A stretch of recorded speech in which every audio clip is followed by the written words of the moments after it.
పూరా local. Welcome to పూరా local. తెలంగాణలో రెండో విడత పంచాయతీ ఎన్నికలకు సర్వం సిద్ధమైంది. ఈ మేరకు 11న సాయంత్రమే ప్రచార పర్వం ముగుస్తుంది. 14న ఉదయం నుంచి మధ్యాహ్నం 1 గంట వరకు పోలింగ్ జరుగుతోంది. మధ్యాహ్నం 2 గంటలకు ఓట్ల లెక్కింపు ప్రారంభించి ఫలితాలను వెల్లడిస్తారు. ఆ వెంటనే ఉప సర్పంచ్ ఎన్నికను కూడా పూర్తి చేసేలా అధికారులు ఏర్పాట్లు చేశారు. రెండో విడతలో మొత్తం 4332 సర్పంచ్ స్థానాలకు గాను 415 చోట్ల ఏకగ్రీవమయ్యాయి. రిజర్వేషన్లు ఇతర కారణాలతో 5 గ్రామాల్లో ఒక్క నామినేషన్ కూడా రాలేదు. దీంతో 3911 సర్పంచ్ స్థానాలకు ఎన్నికలు జరగనున్నాయి. 13,128 మంది అభ్యర్థులు బరిలో ఉన్నారు. ఇక రెండో విడతలో 38,342 వార్డు సభ్యుల స్థానాలు ఉండగా 8,304 సీట్లు ఏకగ్రీవమయ్యాయి. 107 వార్డుల్లో నామినేషన్లు దక్కలేదు. దీంతో 29,903 వార్డులకు ఎన్నికలు జరుగుతుండగా 78,158 మంది బరిలో ఉన్నారు. మొత్తంగా 57,22,565 మంది ఓటు హక్కును వినియోగించుకోనున్నారు. పోలింగ్ కు ముందు సిబ్బంది ఆయా పోలింగ్ కేంద్రాలకు చేరుకునేలా అధికారులు ఏర్పాటు చేశారు. ఉమ్మడి జిల్లాలో 351 పంచాయతీలకు ఎన్నికలు జరిగితే 223 సర్పంచ్ పదవులను కాంగ్రెస్ మద్దతుదారులే కైవసం చేసుకున్నారు. బీఆర్ఎస్ 73 చోట్ల, వామపక్షాలు, టీడీపీ, స్వతంత్రులు అభ్యర్థులు కలిపి 55 చోట్ల విజయం సాధించారు. తెలంగాణ పంచాయతీ ఎన్నికల తొలి విడతలో కాంగ్రెస్ గోల్ కొట్టిన విషయం తెలిసిందే. కానీ కాంగ్రెస్ అనుకున్న క్లీన్ స్వీప్ మాత్రం అవ్వలేదు.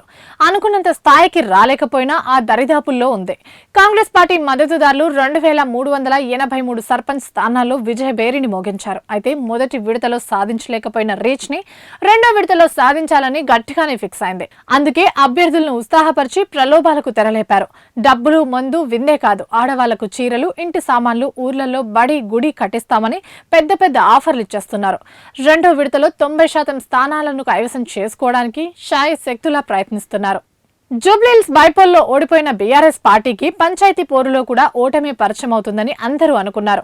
అసలు గ్రామాల్లో కారు పార్టీ బలమే లేదనుకున్నారంతా. కానీ అందరి ఊహల్ని తట్టి లేపేలా అధికార పార్టీతో పోటీగా బరిలో నిలిచింది బీఆర్ఎస్. తొలి విడతలో బీఆర్ఎస్ 1146 స్థానాలను కైవసం చేసుకుంది. అధికార పార్టీ ఎన్ని ప్రయత్నాలు చేసినా పల్లెల అభిమానాన్ని పొందలేకపోయారు. మరోవైపు పల్లెల గుండెల్లో గులాబీ వికసించింది. అధికార పక్షానికి డి అంటే డి అనే స్థాయిలో పోటీనిచ్చింది. హస్తం పార్టీకి చెమటలు పట్టించింది. ఈ ఫలితాల్లో అధికార కాంగ్రెస్ పై గ్రామీణ ఓటర్లలో ఎంత వ్యతిరేకత ఉందో తేటతెల్లమైంది. ఇదే స్థాయిని కొనసాగిస్తూ మరిన్ని స్థానాలు దక్కించుకోవడానికి ప్రయత్నాలు కూడా చేస్తుంది. పంచాయతీ ఎన్నికల మొదటి విడత ఫలితాల్లో బీజేపీకి మరీ అంత రీచ్ రాకపోయినా పలు చోట్ల అధికార, ప్రతిపక్ష పార్టీలపై పైచేయి సాధించింది. కానీ పార్టీలో ఇంకా అసంతృప్తి నెలకొన్నట్లే ఉంది. మరోవైపు గ్రామాల్లో పార్టీ క్రమేణీ బలపడుతోందని, పల్లెజనం బీజేపీ వైపు చూస్తున్నారని బీజేపీ పార్టీ భావిస్తుంది. ప్రధాని, ఆయన ప్రభుత్వం గ్రామ పంచాయతీ అభివృద్ధికి కట్టుబడి ఉందని, కేంద్రం చేస్తున్న పనులే తమను గెలిపిస్తున్నాయని బీజేపీ నేతలు భావిస్తున్నారు.